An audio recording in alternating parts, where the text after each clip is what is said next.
Tonton video ini sampai selesai agar Anda tidak gagal paham.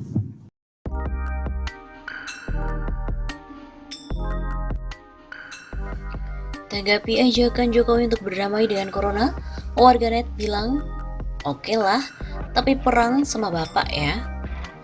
Jokowi menyampaikan pernyataan terbaru terkait penanganan virus corona COVID-19. Jokowi ingin masyarakat tetap produktif dan aman di tengah pandemi corona. Pernyataan tersebut disampaikan Jokowi dan disiarkan oleh YouTube Sekretariat Presiden pada hari Jumat 15 Mei yang lalu. Dalam kesempatan tersebut, Jokowi menegaskan belum akan melonggarkan kebijakan pembatasan sosial berskala besar. Jokowi mengungkapkan belum akan melonggarkan PSBB. Jokowi tak ingin mengambil keputusan keliru soal PSBB. Belum ya, tetapi kita ingin terus melihat angka-angka. Akan melihat fakta di lapangan. Intinya kita harus sangat hati-hati. Jangan sampai kita keliru memutuskan, jangan sampai keliru untuk memutuskan. Begitu kata Jokowi. Jokowi mengatakan masyarakat Indonesia harus hidup berdampingan dengan virus COVID-19. Sebab kata Jokowi, menurut informasi dari WHO, virus corona tidak akan hilang. Kita memang harus berkompromi dengan COVID. Bisa hidup berdampingan dengan COVID. Yang kemarin saya bilang kita harus berdamai dengan COVID. Karena informasi terakhir dari WHO yang saya terima, bahwa meskipun kurvanya sudah agak melandai atau nanti menjadi berkurang, tapi virus ini tidak akan hilang. Artinya sekali lagi kita harus berdampingan hidup dengan COVID. Begitu kata Jokowi. Pernyataan dari Jokowi ini pun mendapat komentar tajam dari warganet. Dari akun Edita Mohtar, "Oke lah berdamai dengan corona, tapi perang sama bapak ya."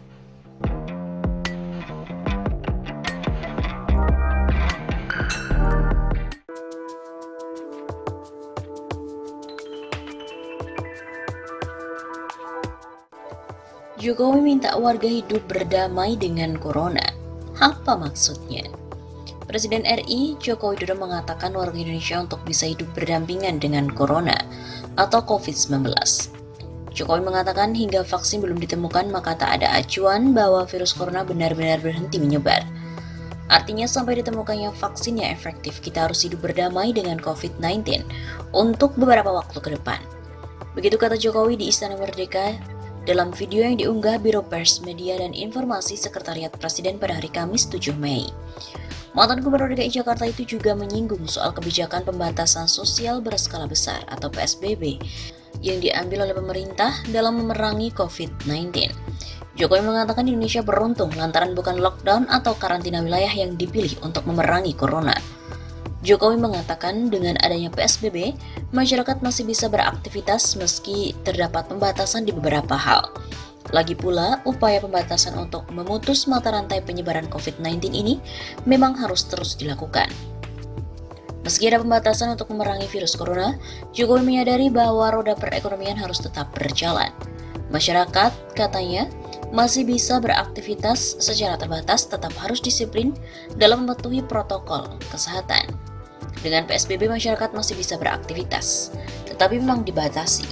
Masyarakat juga harus sadar membatasi diri, tidak boleh berkumpul dalam skala besar. Di lain pihak, Jokowi juga mengaku mendapatkan laporan soal masih banyak warga yang berkumpul atau berkerumun di perkampungan. Memang di jalanan besar sepi, tetapi di perkampungan justru masih banyak kegiatan berkerumun yang dilakukan. Silakan beraktivitas secara terbatas, tetapi sekali lagi, ikuti protokol kesehatan. Semua ini membutuhkan kedisiplinan kita semua, kedisiplinan warga, serta peran aparat yang bekerja secara tepat dan terukur. Begitu katanya.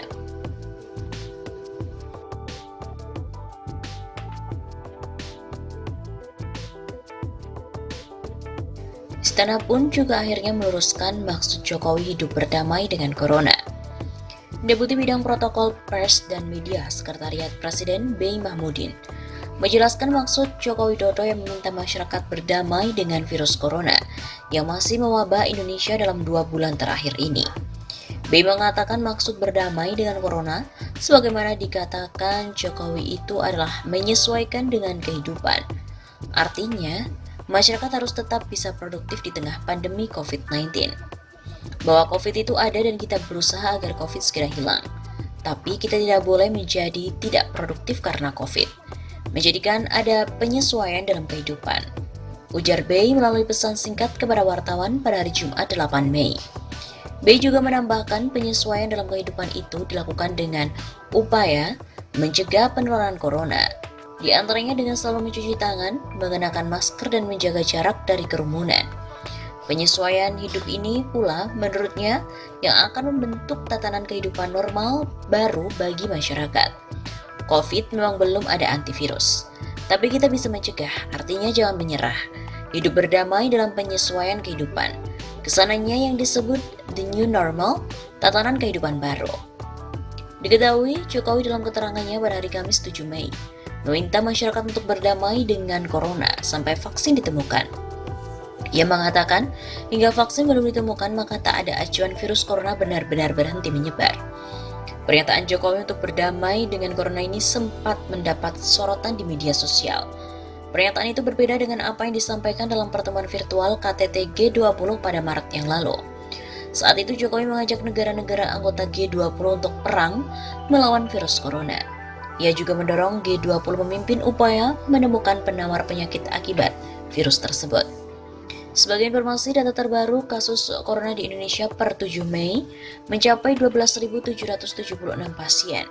Dari jumlah tersebut, 930 orang meninggal dunia dan 2.381 orang sembuh. Sejak pertama kali diumumkan pada 2 Maret yang lalu, kasus positif corona di Indonesia terus bertambah. Dari data yang selalu dipaparkan pemerintah, belum pernah sehari pun jumlah kasus positif corona turun.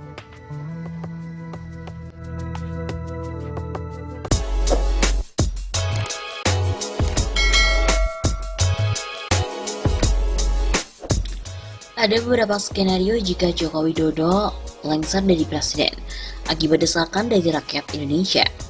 Skenario yang pertama, skenario normatif jika presiden berhalangan tetap, maka otomatis wakil presiden menggantikan sampai masa jabatannya habis, sesuai dengan Undang-Undang Dasar 1945, Pasal 8 Ayat 1. Begitu kata pengamat politik Tarmizi Yusuf dalam pernyataan kepada wartawan beberapa waktu yang lalu.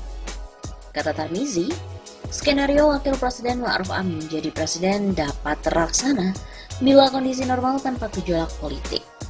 Apalagi Ma'ruf bukan dan tidak punya posisi strategis di partai. Beda saat posisi Habibie pada tahun 1998. Dengan posisi politik Ma'ruf Amin saat ini, sulit diterima oleh partai politik. Posisi bergaining Ma'ruf Amin yang lemah menyulitkan skenario ini diterima semua pihak. Ungkap Tarmizi.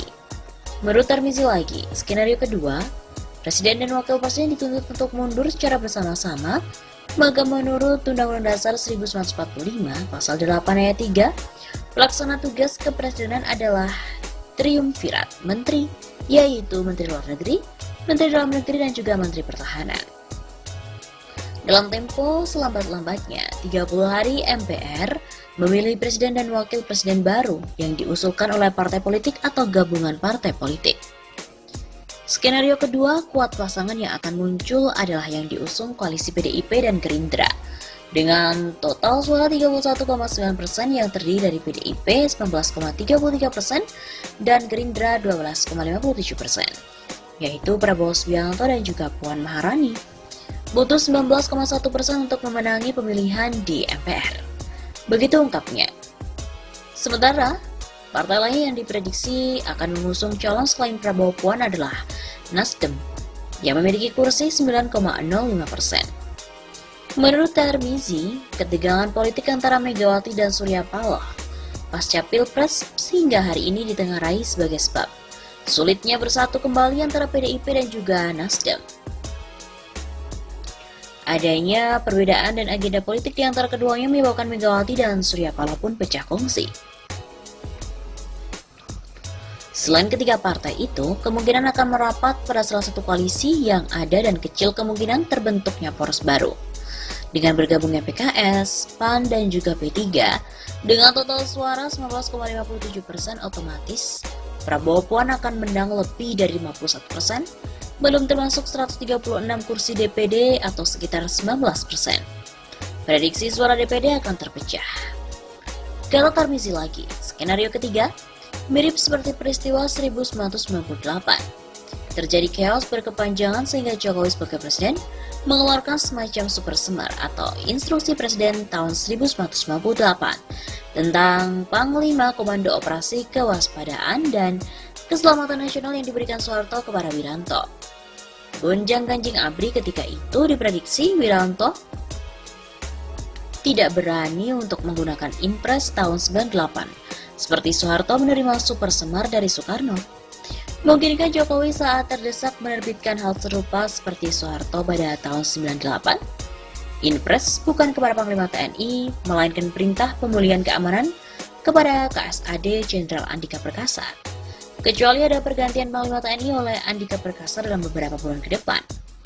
Selain itu, ia mengatakan Jokowi sebagai Presiden Indonesia ke-7 sedang menghadapi tantangan sangat-sangat berat. Ekonomi terpuruk, korupsi merajalela, dan Omnibus Law RUU Cipta Kerja bisa menyebabkan krisis politik yang berujung lengsernya Jokowi. Lalu bertahankah Jokowi? Lihat dan tunggu dalam beberapa bulan ke depan apa yang akan terjadi.